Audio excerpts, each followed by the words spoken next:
Haleluya, terpujilah nama Tuhan Allah kita. Bapak Mama, Saudara orang beriman, Samuel dan juga Friani yang berbahagia, keluarga besar kasih, keluarga besar Koli yang Tuhan Yesus kasihi. Shalom. Shalom. Sekali lagi shalom. Shalom. Puji nama Tuhan. Bapak Mama, Saudara orang beriman, kita ada di bulan keluarga. Mungkin karena Sinode Gemit menetapkan bulan Oktober sebagai bulan keluarga, akhirnya banyak orang bangun pesta kiri kanan untuk bikin keluarga. Dari keluarga kecil sampai keluarga besar. Dan tentunya bahwa untuk membentuk suatu kehidupan rumah tangga atau keluarga membutuhkan pergumulan panjang. Tetapi Bapak, Saudara orang beriman, mari kita kembali melihat bagian firman Tuhan yang datang dan memberkati kita.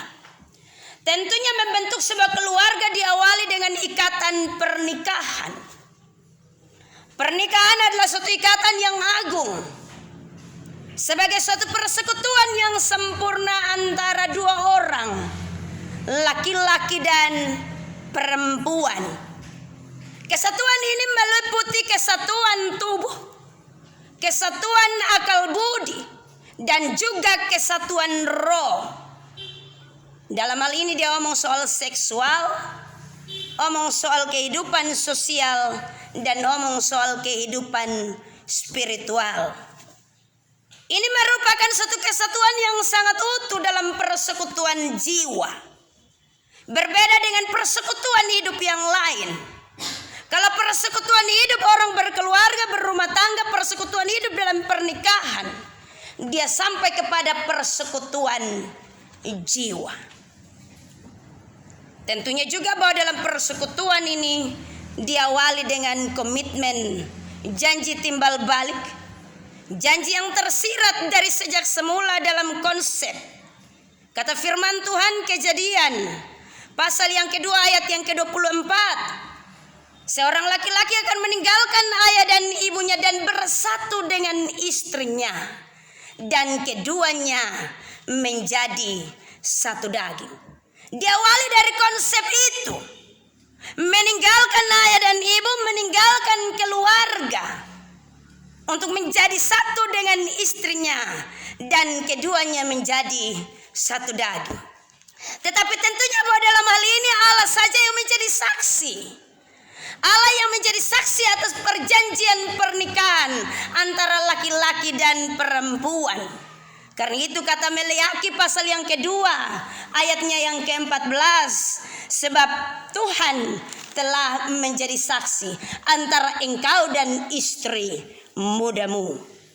Tuhan yang menjadi saksi dalam janji pernikahan, dalam janji hidup bersama laki-laki dan perempuan.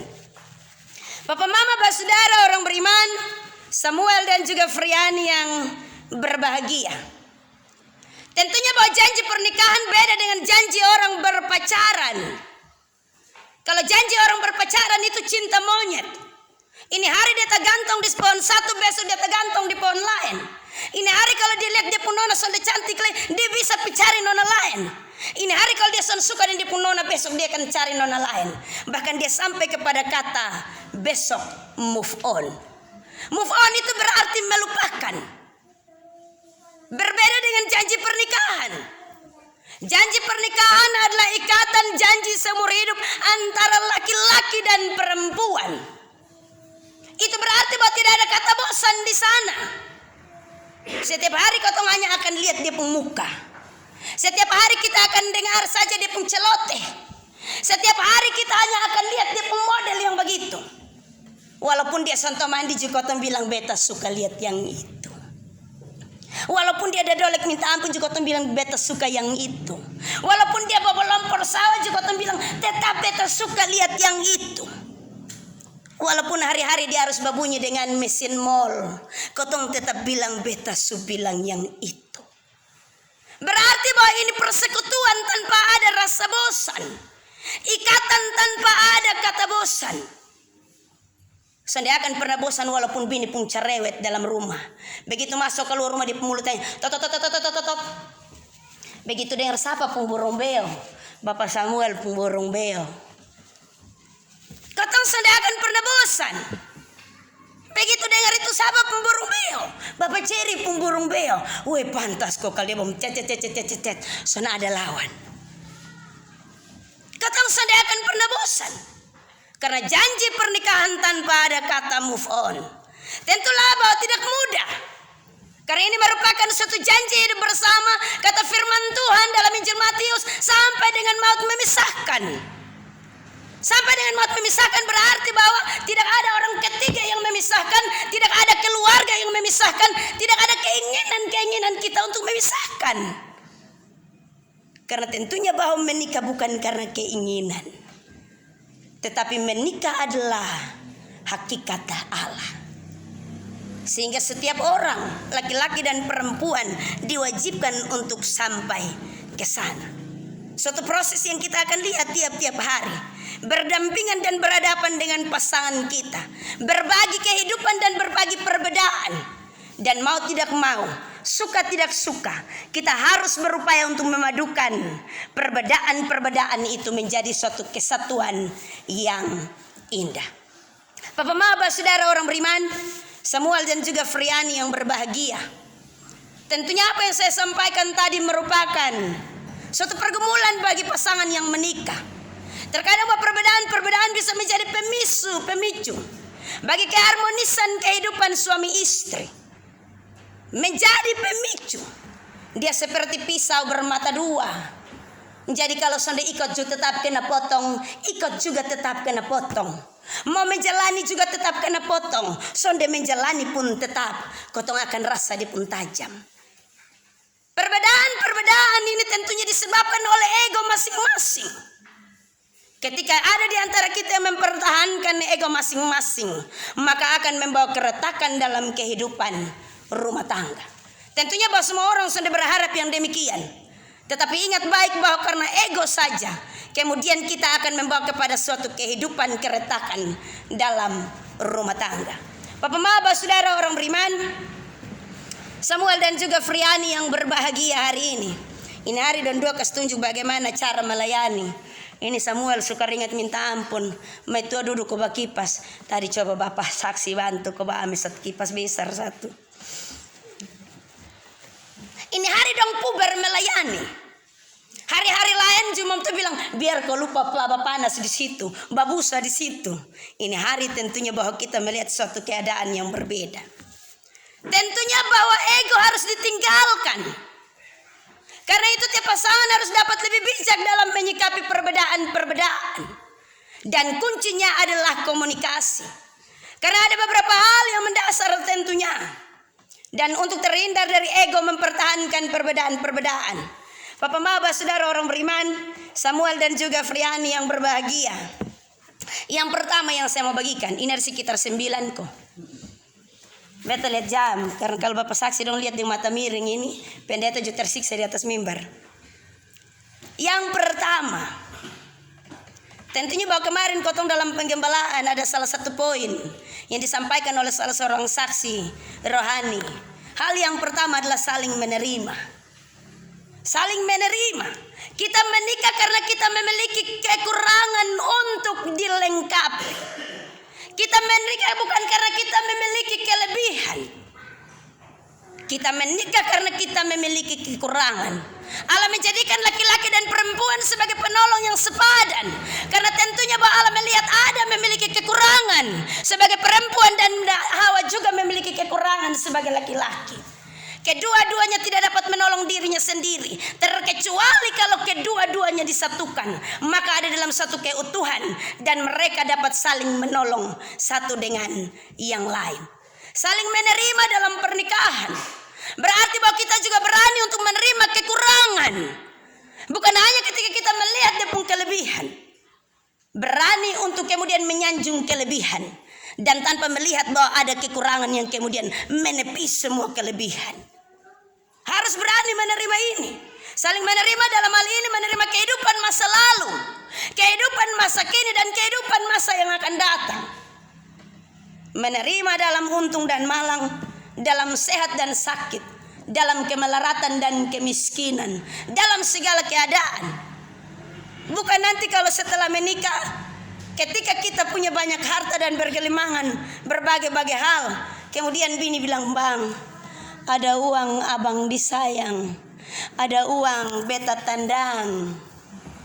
Dalam pernikahan kau tuh bisa ngomong begitu lah. Atau waktu bilang, "Ma, dulu mak cantik besayang, sekarang masuk top tua umpet minta maaf. Ada wanita idaman lain yang lebih baik." Hati-hati, karena tentunya bahwa ketika kita saling menerima, itu berarti menjadi konsekuensi untuk kita tidak membedakan pasangan kita dengan orang lain, tetapi menerima segala keutuhan, baik dalam kekurangan maupun dalam kelebihan. Tentunya hal ini Bapak-Bapak Saudara orang beriman, Samuel dan Friani yang berbahagia, sama seperti Kristus menerima jemaatnya. Roma pasal yang ke-15 ayat yang ke-7. Sebab itu terimalah satu dengan yang lain, sama seperti Kristus juga telah menerima kita untuk memuliakan Allah. Itu kehidupan rumah tangga. Beta mau terlalu banyak, tapi kan 2 orang suruh makan garam toh. Makan garam sampai bukan buang air laut buang garam di air laut lain. Tapi ini seolah-olah mau membawa orang untuk kemudian dapat penyakit darah tinggi cepat-cepat. Makan garam.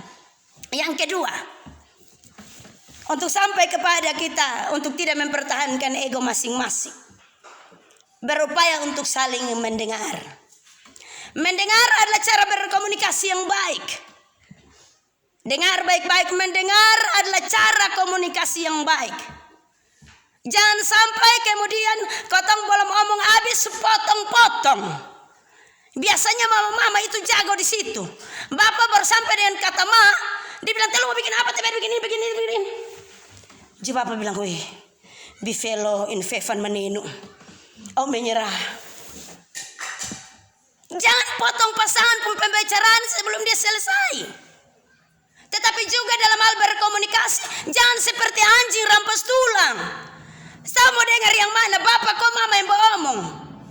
Sebentar tetangga semua rame datang. Kenapa di sini jadi pasar ikan? Bukan, beta belum mau habis di soom. Kedua-duanya harus menahan diri untuk mendengar seorang dengan yang lain. Mari kau bab saksi, ada tisu di sini Bapak, bisa dibagikan. Terlalu panas, beta pohon agak panjang ini. Kita harus saling mendengar. Jangan potong-potong ketika kita saling berbicara. Mendengar sampai selesai, baru kita dapat paham. Kalau dengar sepotong-sepotong, kita bisa gagal paham dalam kehidupan rumah tangga. Akhirnya tersinggung yang ada. Yang biasa lebih banyak tersinggung itu mama-mama, tapi kadang-kadang itu bapak-bapak tersinggung dalam diam.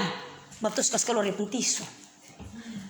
Bapak-bapak itu tersinggung dalam diam karena gengsi, karena ego. Jadi kemudian dia bilang, bangun jalan daripada aku betuduh di rumahku. Lihat ame itu nenek sihir pun muka, dia pun mulut pun besar sama ke satacio lilin. Amin kau bapak-bapak. Amin. Berupaya untuk saling mendengar supaya kita bisa paham dan tidak gagal paham. Yakobus pasal 1 ayat yang ke-19 berkata, sebab setiap orang cepat untuk mendengar, tetapi lambat berkata-kata, juga lambat untuk marah. Kalau 2 orang bangun ngomong sekaligus, darah bisa naik, emosi tidak terkontrol, yang ada kotong baku marah. Lebih baik keluar banting pintu. Kalau tidur di situ, pasti Junet lu akan panggil, Ma, besok bisa tidur sendiri, ini malam betakut. Lucu kuk. Bapak-bapak saudara orang beriman yang sangat diberkati oleh Tuhan Yesus Kristus dengan kebenaran firman-Nya. Ingat bahwa justru dengan saling mendengar, kita akan lebih banyak belajar dari pasangan kita. Kita akan lebih banyak memahami, kita akan lebih banyak mengalah, dan kita akan lebih banyak mengerti. Yang ketiga, saling menghargai. Penghargaan ini merupakan rujukan yang disampaikan oleh Rasul Paulus di dalam surat Efesus pasal yang ke-5 ayat yang ke-22 dan ayat yang ke-23. Penghargaan itu diwujudkan dalam istri tunduk kepada suami. Itu penghargaan sebenarnya. Istri tunduk kepada suami itu wujud penghargaan. Tetapi ingat, jangan tunduk untuk takut. Karena tunduk untuk takut itu nanti sama ke kita, sama ke kucing. Nanti begitu laki ada itu kotong pun kuku dong semua kas masuk.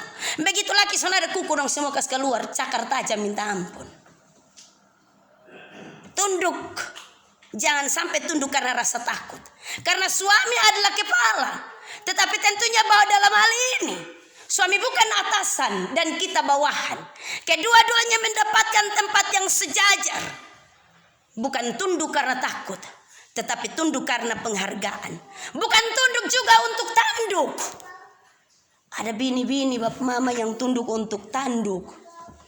Baru-baru beta khutbah begitu kalau laki ada itu, aduh, dia di dapur sah. Tetapi kalau begitu laki balik belakang ini angkat daster. Soal angkat dasterin bapak mama dengan maksud dia pakai CU sah. Kalau laki ada dia pakai sarung jalan terus.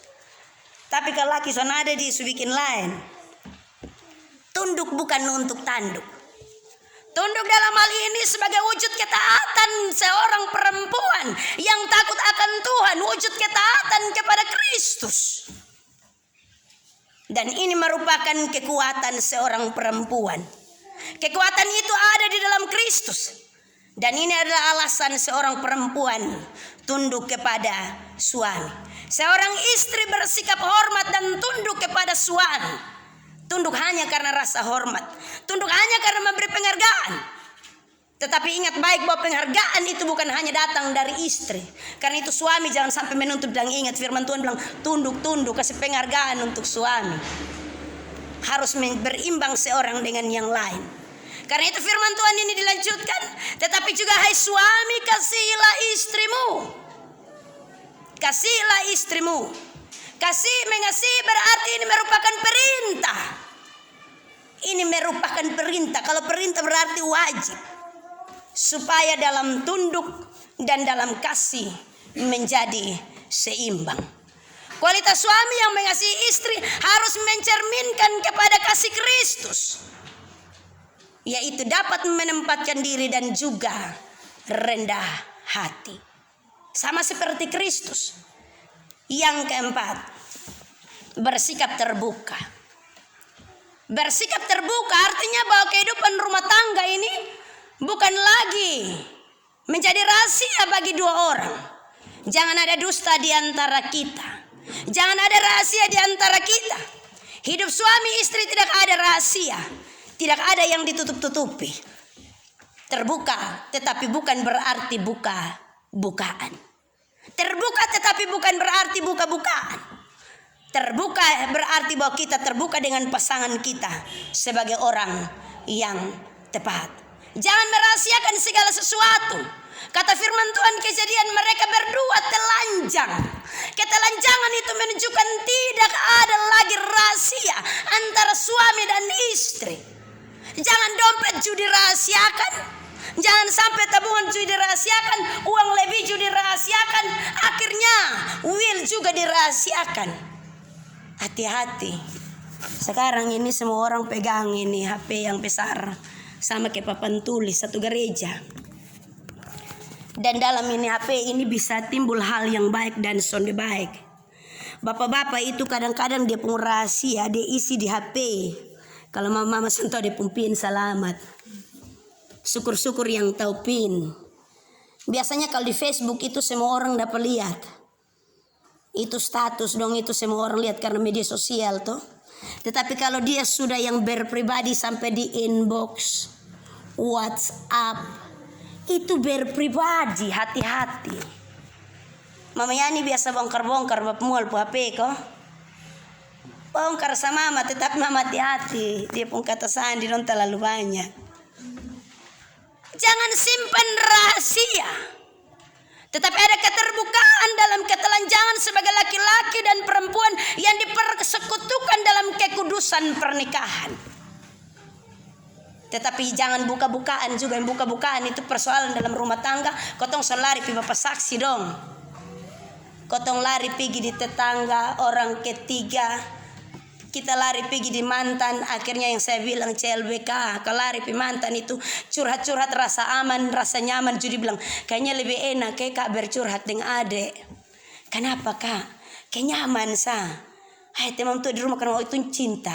Kalau di sini nyaman, antara nyaman dan cinta beta lebih pilih nyaman. Itu juga jadi soal. Bercurhat dan terbuka dengan orang yang tepat, supaya dia tidak menjadi pemicu dalam hidup rumah tangga. Keterbukaan itu penting, supaya kita dapat mengetahui isi hati terdalam dari setiap pasangan kita. Yang kelima, masih lagi 4. Yang kelima, Bapak Saudara, Samuel dan juga Afriani yang berbahagia. Yang kelima adalah mengasihi. Mengasihi adalah perintah Tuhan. Kasihilah Tuhan Allahmu dengan segenap hatimu dan dengan segenap jiwamu dan dengan segenap akal budimu dan dengan segenap kekuatanmu. Tetapi dilanjutkan juga dalam hukum itu, kasihilah sesama manusia seperti dirimu sendiri. Ini merupakan perintah. Mengasihi merupakan perintah. Efesus pasal yang kelima ayat yang ke-25 berkata, mengasihi sebagaimana kasih Kristus kepada jemaat. Tetapi dilanjutkan dan bahkan sampai dengan menyerahkan dirinya. Mengasihi dengan tanpa pamrih. Hidup suami istri ini mengasihi bukan supaya sebentar, akan tetapi sebentar, tetapi mengasihi dengan kerelaan. Mengasihi dengan memberi tanpa harus menuntut untuk menerima. Mengasihi dalam hal ini bahasa Yunani disebut dengan agape atau kasih. Itu adalah kasih Kristus, kasih yang tidak bersyarat, kasih yang memiliki makna yang cukup dalam sebagai wujud keagungan dan ketulusan kasih Allah kepada manusia dan dunia. Keagungan kasih itu juga yang membawa suami istri untuk hidup dalam kasih, dalam cinta kasih Kristus yang besar, yaitu cinta yang agung dan penuh dengan ketulusan. Apa mau saudara orang beriman yang sangat diberkati oleh Tuhan Yesus Kristus dengan kebenaran firman-Nya, Samuel dan juga Afriani yang berbahagia hari ini. Penantian cukup panjang tentunya bagi saudara berdua. Belasan tahun hidup bersama, hidup di luar Tuhan. Tetapi hari ini dengan keteguhan iman, dengan komitmen bersama, saudara berdua datang ke dalam rumah Tuhan, supaya nikahmu dikukuhkan dan diberkati oleh Tuhan melalui pemberkatan nikah kudus. Tetapi juga supaya anak-anakmu mendapatkan berkat-berkat Tuhan. Tentunya bahwa ini satu pergumulan yang begitu luar biasa. Allah membawa saudara berdua untuk hari ini melihat ketulusan dan juga keagungan kasih Allah yang besar untuk rumah tangga saudara berdua. Karena itu tetap berpegang kepada janji komitmen untuk hidup bersama. Tetap berpegang kepada janji sampai dengan maut memisahkan. Tetap kepada janji saudara berdua kepada Allah untuk kemudian hidup sesuai dengan apa yang Allah kehendaki bagi hidup rumah tanggamu. Karena itu ada 3 hal yang terakhir supaya kita sampai kepada janji Allah. Yang pertama, Samuel dan Afriani, hiasi pernikahanmu dengan pujian dan dukungan. Kotong pun istri itu 1 kali 24 jam dia pun kerja itu antara kasur, dapur, sumur. Ini satu bapak saksi biasa omong ini kata, beta pegang kuat-kuat. Kasur, dapur, dan sumur. Begitu kalau pulang dari mall itu lihat bini fafudek, susi rambut jusonde, dia son cantik sama seperti hari ini. Hari-hari lain itu kotong akan lihat dia sama kayak mak lampir. Tetapi tentunya bahwa ingat kata pujian, sanjung itu penting. Supaya biar dia son bagus juga dia dalam pandangan Bapak Samuel, dia akan tetap menjadi perempuan yang paling cantik. Dan dari situ akan hadir rasa percaya diri. Tidak ada laki-laki yang terbaik selain Samuel. Sanjung dia. Laki biar fafudek dengan bakar ringat baba puruk, kerja banting tulang kosong de bagus ju, tetap sanjung dia. Weh lu jelek begini hanya satu-satunya di dunia. Yang lain son ada. Jangan sampai bilang ih lu jelek begini memang nyasar. Jadi waktu beta terima yang itu satu itu jadi soal. Yang kedua, hindari untuk mempeributkan hal-hal yang tidak esensial. Hal-hal yang tidak esensial itu hal-hal yang sonde penting, hindari. Kalau sonde penting untuk ketemu omong, tak usah omong. Kalau sonde penting untuk dibahas, tak usah kotong bahas dalam rumah tangga. Kalau sonde penting untuk ditegur, tak usah bikin. Karena tentunya bahwa ini akan memicu hal-hal yang tidak penting, itu yang terkadang menjadi dasar memicu kita untuk kemudian kita memperebutkan hal-hal lain dalam rumah tangga. Hindari itu. Kalau kotong menanggapi, maka kucing garong dong bereaksi. Nanti ini hari bapak-bapak juga setuju di penggigitarin, apalagi mama-mama di pencakar dong, nanti dia runcing memang. Ais itu asa memang di batu asa. Kau hari dia hidup di pisau dapur, lu datang su bapak terobek. Hindari itu. Kalau ketika bapak pulang kau ada capek, kemudian dipung omong susonde jelas leh, bapak istirahat dulu, supaya itu pikiran tenang, kemudian besok baru kau tambah omong. Hindari yang tidak penting. Yang ketiga, ini yang paling terakhir, tetapi ini menjadi yang utama dalam kehidupan hidup rumah tangga. Hadirkan Kristus sebagai kepala dalam rumah tangga. Sekali lagi, hadirkan Kristus sebagai kepala dalam rumah tangga. Bagian firman Tuhan yang menjadi nats pembimbing bagi kita tentunya tali tiga itu sangat kuat. Simbol tali tiga merupakan simbol ketritunggalan Allah, tetapi juga simbol dalam kehidupan suami istri. Tali tiga artinya di sana ada Kristus, suami dan istri. Jangan sampai kita hadirkan mantan suami dan istri. Itu soal. Hadirkan Kristus dalam kehidupan rumah tangga, menjadikan dia menjadi kepala. Maka tentunya kita akan berjalan bersama-sama dengan dia. Di dalam dia ada kekuatan cinta yang besar. Tiga tali itu tidak dapat diputuskan atau dipatahkan, hanya karena Kristus ada di dalamnya. Karena itu kehidupan rumah tangga saudara berdua harus melibatkan Kristus di dalamnya. Hidup dalam membaca firman Tuhan tiap-tiap hari. Samuel harus menjadi imam yang benar untuk istri dan anak-anak. Berdoa bersama-sama ketika membuka hari ataupun menutup hari.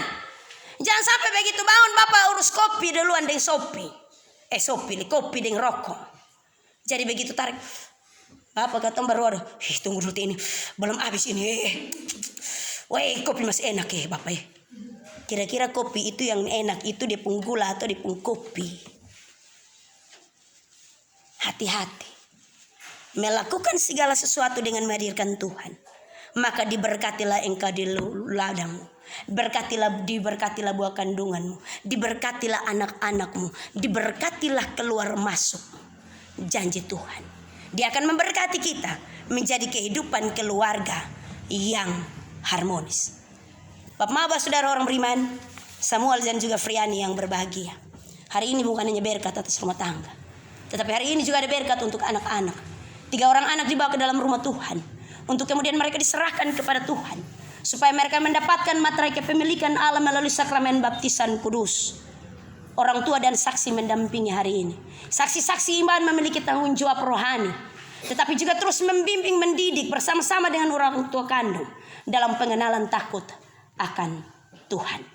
Mari kita mengambil bagian dengan sukacita, sebab Tuhan yang memberkati kita. Amin.